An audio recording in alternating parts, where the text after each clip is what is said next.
Successful installation step by step. With 50 years experience, Permacon is a pioneer in concrete product design, placing its expertise at your service through a unique selection of product of incomparable beauty and quality.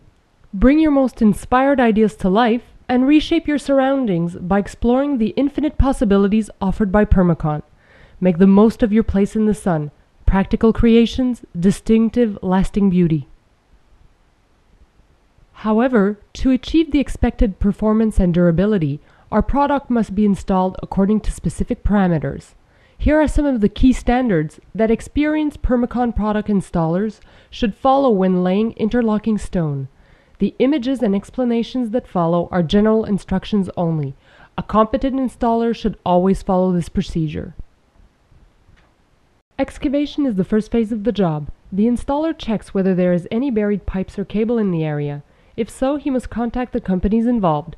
You can find out more about this by contacting Info Excavation on their website at www.info-ex.com. For proper drainage, the excavated area's slope must be at least 2%. The excavated area must be at least 300 mm larger than the surface to be paved. This area is for installing and supporting the concrete curbs that will keep the surface stable.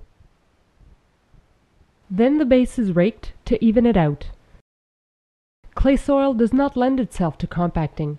It requires geotextile.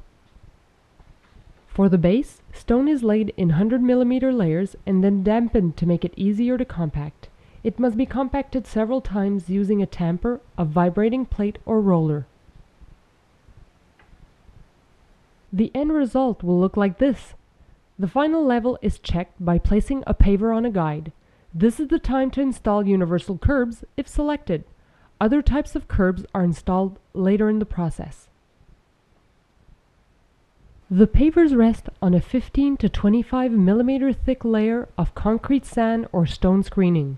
The layer will become much thinner with compacting, which is done after the pavers are installed to make sure they are permanently embedded in the sand. The surface is then carefully leveled using 2 pipes and a flatboard. Any uneven areas can lead to bumps in the paved surface.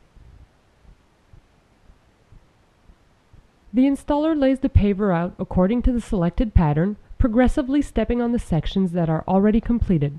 The PDF document available on this website precisely defines the spacing required. Pavers are cut by measuring with a mason's line and then using appropriate tools such as a cold chisel or a concrete cutter. If Celtic or Unifix curbs were selected, this is the time to install them on either side of the paved surface. Next, the installer stabilizes the stone by using a vibrating plate, working over the surface 2 or 3 times in both directions. This embeds the paver in the base and levels the surface. The final step is to fill in the joints. Concrete sand is spread over the stones, left to dry, and then pushed into the cracks by sweeping it in all directions. The excess sand is removed, and voila! Each of these steps is essential in ensuring a quality installation. Consult the PDF document on the Permacon website for more details. To be on the safe side, consult an expert installer who will help bring your most inspired dreams to life.